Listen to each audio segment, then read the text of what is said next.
Halo semuanya, sawadee krap, apa kabar? Semoga kabar kalian selalu baik dan juga sehat. Selamat datang di segmen analisa. Di video kali ini aku akan bahas khusus ada narasi yang menurut aku sangat menyesatkan. Ini yang berasal dari sebuah channel yang sebenarnya aku tidak mau membahasnya. Bahkan channel ini pun pada saat pertama kali mengupload video yang dibahas adalah mengenai aku, dan aku sih ya sudahlah, biarkan saja karena memang itu nggak masuk akal sebenarnya dan ada banyak pelintiran-pelintiran. Tapi karena ada beberapa orang yang aku hormati dan aku hargai, mereka meminta aku untuk membahasnya karena dinilai ada sisi edukasinya, ya sudah aku bahas ya.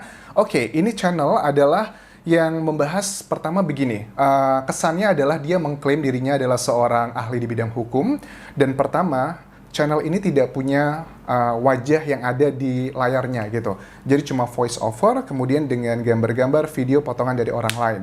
Itu adalah bagian pertama yang secara psikologi, jadi kalau dia nggak ada wajahnya, kan suka-suka dia aja kalau ngomong gitu, nggak ada beban psikologi. Tapi ya sudahlah, masalah subjektivitas seperti itu, it's fine gitu, karena nggak semua channel yang tidak ada wajahnya juga berperilaku seperti itu. Itu hanyalah bagian kecil secara psikologi, yang kalau ada channel, ada wajah, ada orangnya, itu kan ada beban mental yang jauh lebih tinggi. Kalau mengatakan sesuatu tanpa ada dasar yang kuat, itu kan bisa menjadi track record nantinya. Oke, sekarang ada video yang menurut aku sangat-sangat menggelikan, mencederai logikaku, adalah mengenai puntung rokok. Video mengenai puntung rokok yang aku bahas kemarin itu tidak pernah menyebutkan nama. Memang di video-video sebelumnya mengenai puntung rokok aku sebutkan nama karena konteksnya itu sudah dibahas di media-media nasional seperti TV One. Ada temuan-temuan dari salah satu saksi yang ditemukan puntung rokoknya di sana. Itu adalah konteksnya. Tapi untuk pembahasan mengenai puntung rokok yang bisa menjadi alat bukti, itu aku tidak menyebutkan namanya karena memang ada beberapa banyak jenis merek puntung rokok di sana. Kemudian aku melihat video di sini ada salah satu narasi yang mengatakan dari channel ini bilang begini, wah, puntung rokok kok bisa dijadikan sebagai barang bukti begitu? Emang puntung rokoknya segede apa bisa membunuh orang begitu? Bagian pertama ini aja sudah sangat-sangat mencederai logika berpikirku. Karena apa? Di awal video channel ini bilang memberikan definisi mengenai apa itu ya, barang bukti. Padahal berkali-kali sudah aku bilang, untuk menentukan satu tersangka itu dibutuhkan dua alat bukti yang berbeda. Oke, yang punya channel tersebut coba baca baik-baik kalau Anda adalah seorang yang ahli di bidang hukum. Bedakan apa itu alat bukti dan barang bukti. Oke, kita baca ya bareng-bareng ya, perbedaannya apa nih ya. Alat bukti ini dapat berupa keterangan saksi, keterangan ahli, surat tulisan, petunjuk, keterangan para pihak, dan data atau informasi yang dapat dilihat, dibaca, atau didengar. Sedangkan barang bukti ini berupa barang yang digunakan untuk melakukan, membantu tindakan pelanggaran etika. Itu bagian pertama. Di bagian video Anda nih ya, Anda memberikan penjelasan mengenai barang bukti. Kemudian dari barang bukti tersebut diberikan definisi-definisinya yang kesannya sepertinya ilmiah, tapi di bagian dasar aja Anda tuh sudah salah. Bahwa gini, puntung rokok tidak pernah saya sebutkan namanya untuk konteks yang seperti ini. Itu ada banyak merek. Puntung rokok itu adalah kategorinya alat bukti, bukan barang bukti.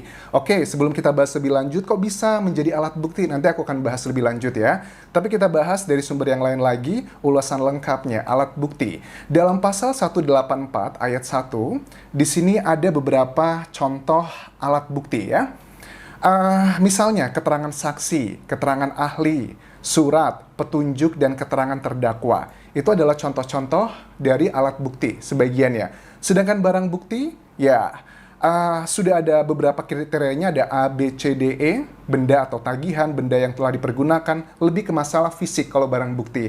Jadi, Bapak yang mengaku profesor di bidang hukum tersebut, ya, bedakan antara alat bukti dengan barang bukti. Jelas kalau Anda menganalogikakan, berusaha mengkritik bahwa puntung rokok tidak bisa dijadikan barang bukti, ya benar. Komentar Anda benar bahwa bilang katanya, emang puntung rokoknya segede apa bisa membunuh orang, itu benar kalau barang bukti.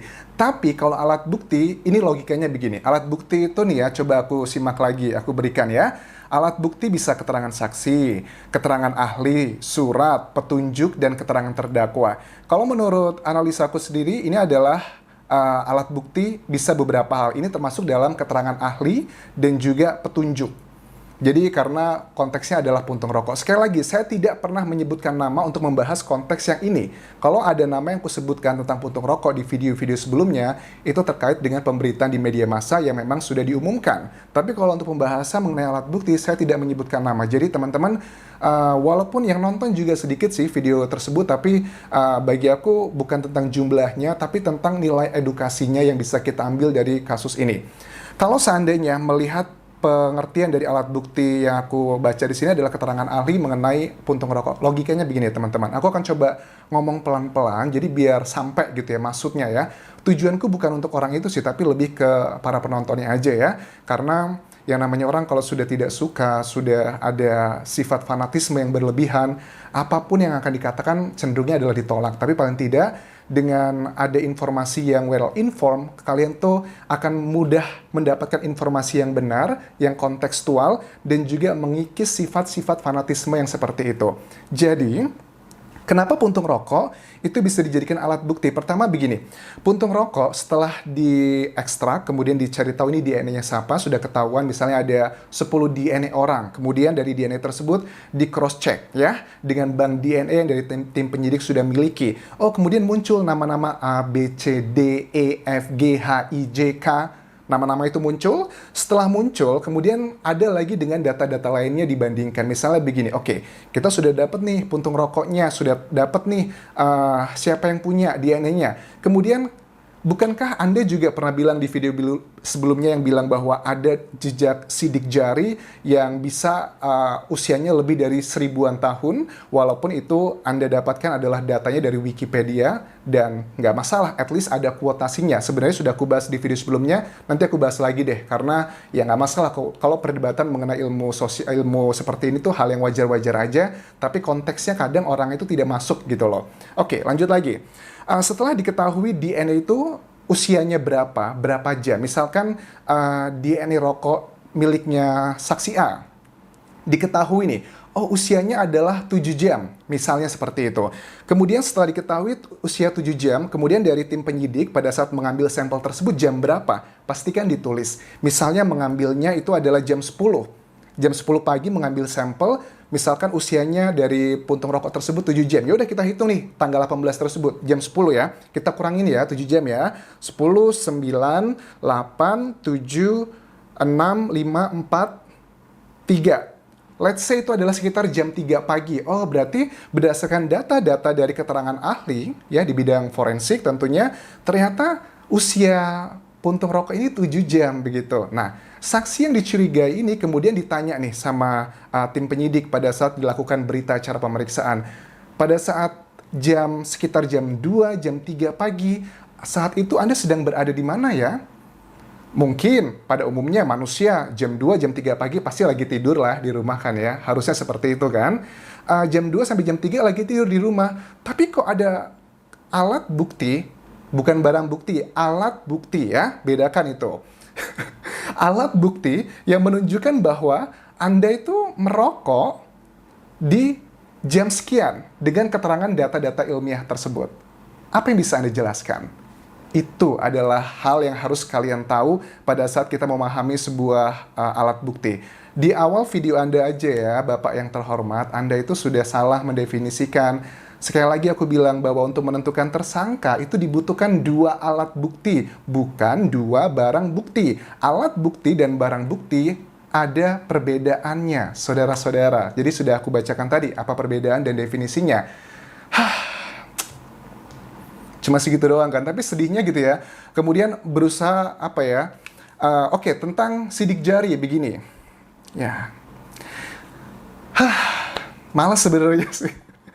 Sidik jari juga sudah aku bahas. Aku sudah membahas, ini adalah artikelnya dari jurnal, yang jurnal ini menyatakan, jadi jurnal ini menyatakan adalah di Indonesia ya diambilnya, kemudian memberikan penjelasan, penelitiannya, kendala-kendala mereka, tim reserse pada saat melakukan identifikasi sidik jari di lapangan itu seperti apa. Dikatakan di sini, pada umumnya memang sidik jari itu bertahan antara 4 sampai 8 jam, tapi dengan hal-hal yang ada beberapa persyaratannya. Kemudian tentunya pada saat aku mendapatkan data ini, alangkah baiknya aku cross-check nih dengan Dr. Hastri yang memang aku tahu ada live Instagramnya, aku masuk ke sana nggak siap-siap, aku nanya spontan aja di sana. Kemudian beliau jawab, walaupun beliau bukan tim Inavis, karena untuk sidik jari adalah bagian tim Inavis, kemudian aku tanya, Dokter Hastri benar nggak sih ada sebuah artikel yang bilang bahwa umumnya bisa bertahan antara ya 4-8 jam? Dokter Hastri tidak membantah iya atau tidak, tapi memberikan pernyataan seperti ini. Saya memang bukan tim Inavis, tapi saya pernah membantu beberapa teman mengambil sidik jari di kasus terorisme itu sampai 1 hari atau 2 hari setelahnya, Mas Anjas. Oh begitu, kemudian dibaca-baca lagi, terus kita ngobrol, oh memang benar, tergantung dengan situasinya. Sidik jari itu kawan ya, itu kan terbuatnya dari yang nempel-nempel itu kan minyak di kita.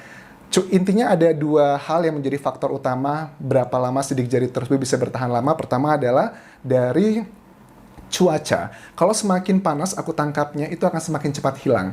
Kemudian dengan udara, kalau tertutup dengan debu-debu itu juga akan segera hilang. Kemudian juga dengan media-media yang menempelnya itu juga akan cepat hilang. Misalnya kalau di media yang tidak berpori-pori seperti di kaca atau di keramik, itu mungkin akan menempelnya lebih lama dibandingkan dengan media yang berpori-pori, yang ada rongga-rongganya, karena minyak-minyaknya itu akan segera meresap. Terus lagi, konteksnya pada saat aku bahas itu adalah tentang ada dugaan bahwa ada beberapa saksi yang mengklaim ditemukan sidik jarinya di sana karena wajar mereka itu tinggal di situ mungkin atau sering berinteraksi di situ mungkin. Wajar dong ada sidik jari mereka di sana. Makanya aku bilang, bukankah di lokasi kejadian itu sudah banyak siraman air? Aku yakin airnya tersebut adalah salah satu cara untuk beberapa bagian gitu untuk menghilangkan sidik jari dengan sabun-sabun dan sebagainya. Konteksnya adalah seperti itu. Tapi ya, namanya juga orang sudah fanatik ya. Kadang ada data-data yang disampaikan juga tetap aja dibantah. Tapi tidak apa-apa. Aku nggak masalah untuk hal seperti itu. Kita bisa berdiskusi di sini. Itu adalah konteks yang harus kalian tahu. Kemudian di sini juga channel ini membuat klaim bahwa mari unsubscribe, mari jangan tonton channel-channel YouTube ataupun juga berita yang membahas mengenai orang yang dia dukung. Jadi agak geli ini nih ya. Sebenarnya yang Bapak ini coba perjuangkan apakah hanya ego sendiri ataukah mencari pelaku sebenarnya. Terus gini juga, satu hal yang teman-teman harus tahu, pada saat aku membahas mengenai sidik jari atau saksi-saksi tertentu yang diduga adalah ada kaitannya, itu bukan berarti yang lainnya juga pasti bebas. Karena kasus ini bukan perlombaan kawan. Ini bukan tentang hanya satu orang yang akan menjadi juaranya, yang akan menjadi tersangkanya. Tidak. Tersangka di sini ada dugaannya adalah 4 kategori. Tersangka di sini bisa menjadi otaknya, bisa menjadi pelakunya, orang yang mengetahuinya, dan juga mungkin orang yang melindunginya. Itu adalah kalau bahasa hal-hal seperti ini aja harus dijelaskan untuk Anda, itu agak sedikit serem ya. Kalau ada profesor seperti itu di bidang hukum, masa hal-hal yang terminologi yang simpel seperti ini, seperti alat bukti itu berbeda dengan barang bukti. Tersangka itu tidak harus seorang pelakunya, tapi juga orang yang mengetahui, atau dalangnya, atau hal-hal lainnya, itu juga bisa. Jadi, yang aku buat sedih adalah memang bukan si orang tersebut yang tidak menunjukkan wajahnya di channel YouTube-nya, tapi lebih ke para penontonnya sih, walaupun tidak banyak.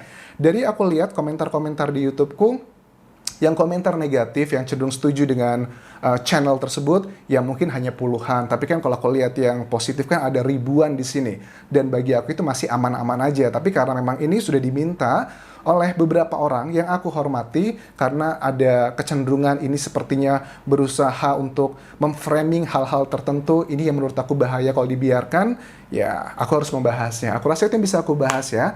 Pasti tetap akan ada dibantah dengan ada macam-macam. Sudahlah, aku tidak akan lagi membahas mengenai dia, kecuali diminta oleh orang-orang yang memang aku hormati dan memang ada nilai edukasinya, sudah nggak apa-apa. Tapi terlepas dari itu, sebenarnya aku nggak mau ngebahas ya, karena video pertama dari channel ini muncul, dari awalnya belum ada AdSense, sampai sekarang sudah ada AdSense di channel YouTube-nya, yang itu adalah salah satu isu yang untuk menyerang aku juga, Anjas hanya mencari uang dan sebagainya. Ya sudahlah. Oke, aku tidak akan membragging. Terus juga, apakah pernah kalian mendengar di video-video analisaku, aku bragging atau pamer tentang pendidikanku, tentang latar belakangku? Tidak pernah. Beda dengan channel tersebut. Pada saat pertama kali muncul, menulis keterangan, saya adalah lulusan hukum. Ya sudah lah ya, nggak apa-apa. Tapi sekali lagi teman-teman ya, aku tidak peduli dengan mereka yang berpikir negatif tentang aku, karena itu adalah resiko yang harus aku ambil. Tapi kenapa aku membahas video ini lebih sifatnya adalah edukasi. Jadi teman-teman pada saat, ya sekali lagi untuk kasus ini aku tidak menyebutkan nama ya. Tapi kalau di video-video sebelumnya mengenai puntung rokok, aku sebutkan nama itu karena memang konteksnya sudah disebutkan oleh media massa seperti TV One. Itu sudah ada pembahasannya mengenai puntung rokok oleh saksi tertentu. Tapi pada saat aku membahas mengenai alat bukti ini, prediksiku alat bukti apa saja yang kemungkinan besar akan dipakai untuk menentukan tersangkanya, itu aku tidak menyebutkan namanya. Beda dengan channel di YouTube-nya itu yang bilang bahwa dihubungkan dengan nama tertentu. Padahal bisa aja ada 2 orang, ada 3 orang, ada 4 orang. Jadi aku rasa itu yang bisa aku bahas untuk video kali ini. Nggak usah ditonton videonya, nggak apa-apa kok ya. Jadi biarkan saja lah, karena ya seperti saran dia juga, katanya kalau untuk ingin melihat channel YouTube itu tersebut tidak lagi hidup, nggak usah ditonton, nggak usah dikomen, nggak usah di-like, biarin aja. Itu juga nanti akan berhenti sendiri. Jadi coba lakukan saran dari channel tersebut untuk ke channel. Jadi nggak usah dibahas, kalian nggak usah kirim-kirim ke Instagramku lagi capturean beberapa orang yang menghina, mengejek. Aku udah biarkan saja, karena aku pengen tetap punya pikiran positif mengenai banyak orang. Karena kalau aku sudah banyak pikiran negatif, hal-hal yang aku bahas di video-video analisaku nanti sudah tidak lagi subjektif, sudah tidak lagi objektif, tapi lebih ke subjektif karena aku tidak suka dengan sesuatu hal. Sekali lagi, yang kita bahas ini adalah kita sedang bersama-sama mengawal untuk mencari pelakunya, bukan mendukung A, B, C, D, tidak. Tapi adalah semuanya, hal yang aku bahas adalah hal-hal yang bisa dipertanggungjawabkan, ada dasarnya, ada alasannya seperti apa. Terima kasih sudah menonton teman-teman yang selalu support aku, itu adalah support yang luar biasa. Walaupun ada beberapa yang komentar-komentar nyinyir dan juga negatif, it's okay lah. Itu sebagai kayak kaca buat aku mawas diri agar tidak terlalu terbang tinggi, agar aku terus memberikan hal yang ada effortnya, membaca, melihat, dan juga menganalisa secara jernih. Sampai ketemu lagi di video berikutnya. Jangan lupa follow Instagramku di Anjas di Thailand, dan juga subscribe channel YouTube ini. Kalaupun kerap semuanya, bye-bye.